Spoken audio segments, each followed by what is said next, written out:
જય સ્વામિનારાયણ. મારું નામ છે દિવ્યેશ તરૈયા. હાલ હું જેતપુરમાં રહું છું.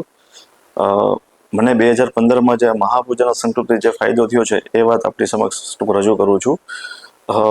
2013-14માં મને એક બિઝનેસમાં લોસ આવેલો. ત્યારબાદ હું સારી એવી નુકસાનીમાં આવી ગયેલ અને મારી ઉપર 15 લાખ રૂપિયાનો કર્જ પણ થઈ ગયેલ. પણ હું 2015માં પરમ પૂજ્ય નીલકંઠચરણદાસ સ્વામીજી પાસે આવ્યો અને મેં એમને મારા જે બિઝનેસમાં લોસ આવ્યો બધી વાત કરી. ત્યારે મને મહાપૂજાનો સંકલ્પ આપેલો પરમ પૂજ્ય ગુરુજીએ.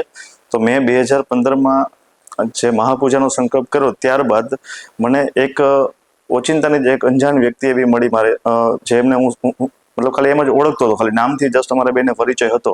પણ એવી વ્યક્તિએ મારી હેલ્પ કરી અને મને 30 લાખ રૂપિયા મને એક બિઝનેસ માટે નવો બિઝનેસ શરૂ કરવા માટે આપ્યા. અને ત્યારબાદ મેં એક જે કન્સ્ટ્રક્શન બિઝનેસમાં જે પૈસા જે લગાવ્યા અને મહાપૂજાના સંકલ્પથી મને એ કન્સ્ટ્રક્શન બિઝનેસમાં સારો એવો ફાયદો મને મળ્યો. કે ફાયદો મળ્યો એટલે એ ટાઈપથી ફાયદો મળ્યો કે મેં ટૂંક જ સમયમાં 100થી ઉપર ટેનામેન્ટ બનાવીને વેચાણ કરી આપ્યું. અને એ મારી જે પેઢી ભાગ્યોદય કન્સ્ટ્રક્શનના નામે મેં શરૂ કરેલ હતી ગુરુજીના જે સૂચના મુજબ. અને એ બિઝનેસમાં મને સારો એવો ફાયદો મળ્યો. અને ત્યારબાદ સતત ને સતત હું જે કાંઈ પણ મને મુશ્કેલી એવો ગમે ત્યારે પડે, કાંઈ પણ એવું જે જસ્ટ આવે એ ટાઈમમાં હું મહાપૂજાનો સંકલ્પ કરું એટલે જે કાંઈ પણ મારો જે ઈચ્છા હોય એ પૂર્ણ થાય છે. અને ત્યારબાદ મને જે બિઝનેસમાં સારો એવો ફાયદો મને ટૂંક નફો ધરાવે છે. હાલમાં હું કે 5થી ઉપર જે સાઇટો ઉપર કામ કરી રહ્યો છું, જે મારા પોતાની જે સાઇટો છે. અને મહાપૂજાના સંકલ્પથી કે 2015થી આજ સુધીમાં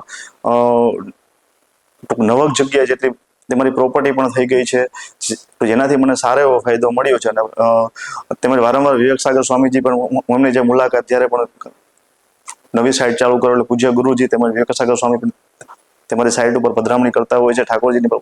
તે એ વાતથી હું બહુ જ આનંદ અનુભવું છું.